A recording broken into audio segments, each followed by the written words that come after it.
তোমরা সবাই কেমন আছো? আশা করছি ভালো আছো। আর মন্দিরা বৈশাখী কুকিং চ্যানেলে তোমাদের সকলকে স্বাগত জানাই। আর কেমন আছো তোমরা সবাই কিন্তু জানিও কমেন্টের মাধ্যমে।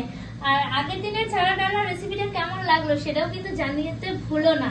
আর আজকে ছোট্ট একটা সামান্য একটা খুব ছোট একটা রেসিপি তোমাদের দেখাবো। তোমরা অনেকেই আমরা শাক ভাজতে পারি না, যেমনি আমি নিজেই ছিলাম ছোটবেলায় শাক ভাজতে পারতাম না, শাকটাকে কিরকম করে ফেলতাম, মানে সেটা আর খাওয়ার মতন থাকতো না। তো আজকে অন্য একটা শাক ভাজার রেসিপিটাই তোমাদের দেখাবো, লাল শাকের রেসিপিটা। তো চলো দেখাতে থাকি কি তার জন্য কি কি নিয়েছি। তার জন্য নিয়েছি এই যে শাকটা ভালো করে ধুয়ে কুচিয়ে নিয়েছি, এই যে ঝিরি করে কুচিয়ে নিয়েছি। আর নিয়েছি বাদামটা এখানে তেল দেখতে পাচ্ছ, তেলে ভেজে নিয়েছি। এবার বাদামটা খোলা ছাড়িয়ে নেবো। তো এই দেখো বাদামের খোলা ছাড়িয়ে নিয়েছি। এবার এই যে নোড়া দিয়ে একটু থেতো করে নেবো।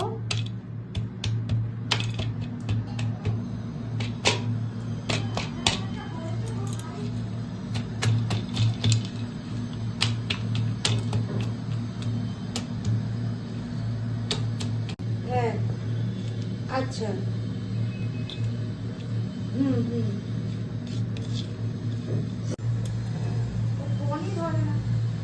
তো এই দেখো তেল গরম করতে দিয়ে দিয়েছি। আর এই যে বাদামগুলোকে কুচিয়ে নিয়েছি। আর এখানে নিয়েছি একটা দুটো তিনটে চারটে পাঁচটা কাঁচা লঙ্কা নিয়ে নিয়েছি। তো চলো রান্নাটা শুরু করে দিই। আর ফোড়ন দেবো 5 ফোড়ন।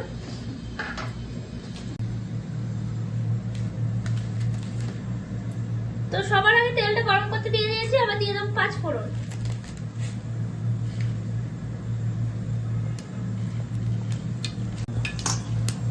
দিয়ে দেবো আবার কুচানো শাকটা।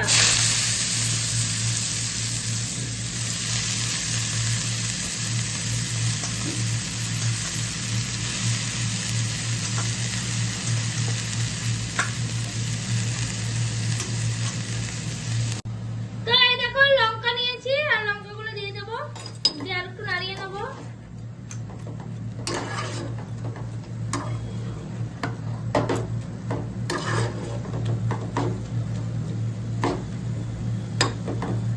চাপা দিয়ে দেবো। তো আজকে খুবই সাধারণ একটা রেসিপি তোমাদেরকে দেখাচ্ছি, কিন্তু এই সাধারণ রেসিপিটাই আমরা যারা জানি না বা যারা নতুন তাদের করতে খুব অসুবিধা হয়। তো সেই কথা ভেবেই আজকে রেসিপিটা দেখালাম তোমাদেরকে। আর বাদামগুলো তো কুচিয়ে রেখেছি, কিছুটা বাদাম আমি শাকের মধ্যে দেবো আর কিছুটা উপর থেকে ছড়িয়ে দেবো। এই যে ঢাকনাটা সরিয়ে ফেলেছি আর এটাকে নাড়ছি।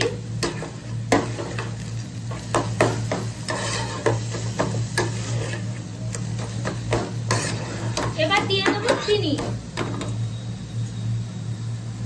যেহেতু আমরা মিষ্টিটা একটু বেশি খেতে পছন্দ করি, ওই জন্য আমি একটু বেশি চিনি দেবো। তোমরা তোমাদের আন্দাজ বা পরিমাণ মতন দিও।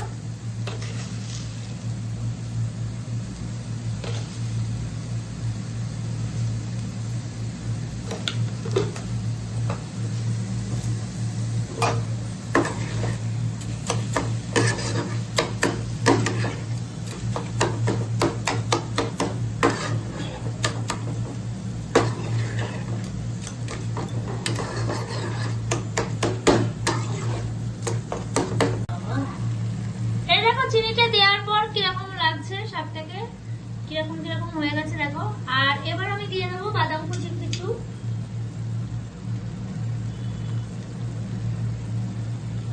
দেখো বাদামটা কিন্তু পুরোপুরি তেমন ভাবে ভাঙা হয়নি, আধ ভাঙা মতন হয়ে আছে।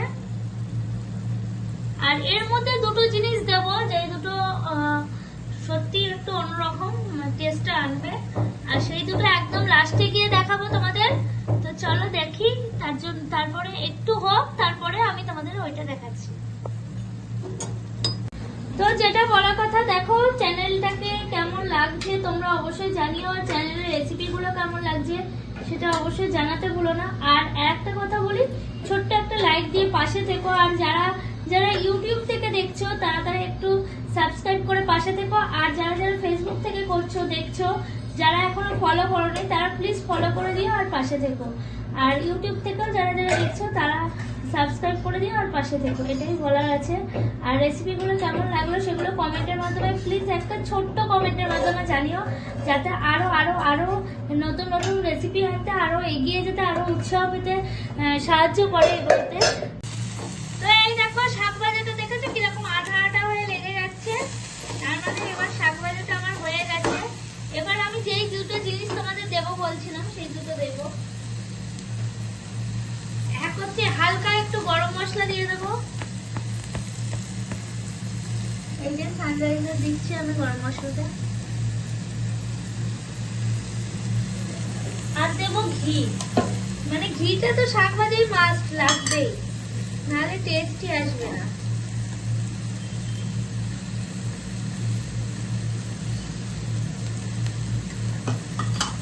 তো এবার একটু নাড়লেই তৈরি হয়ে যাবে আমার শাক ভাজাটা পুরোপুরি ভাবে।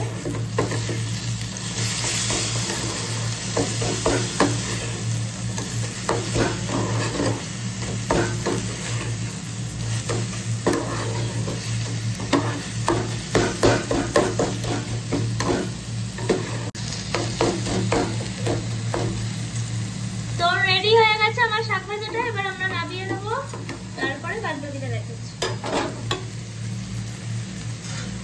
এই দেখো শাক ভাজাটাকে নামিয়ে নিয়েছি, আর দেখো কতটুকুনি হয়ে গেছে। আর এর উপর দিয়ে আমি এবার এই কুচনো বাদামগুলো ছড়িয়ে দেবো, যাতে দেখতেও সুন্দর লাগবে আর বিয়ে বাড়ির স্টাইলের মতন সুন্দর দেখতে হয়ে যাবে শাক ভাজাটা। তো রেসিপিটা কেমন লাগলো জানিও। আর খুবই সামান্য একটা রেসিপি, কিন্তু সত্যি এটাতেও আমরা প্রত্যেকে অনেক সময় ঘাবড়ে যাই, যেটা সব থেকে বারবার বলছি এটা আমার সত্যি হতো। আমি শাক ভাজাটা একদম ফ্যাকাশে আমার রান্না করতাম, কোনো টেস্ট থাকতো না তার মধ্যে, কিন্তু এখন আমি এটা পারি, তাই তোমাদের সঙ্গে শেয়ার করলাম।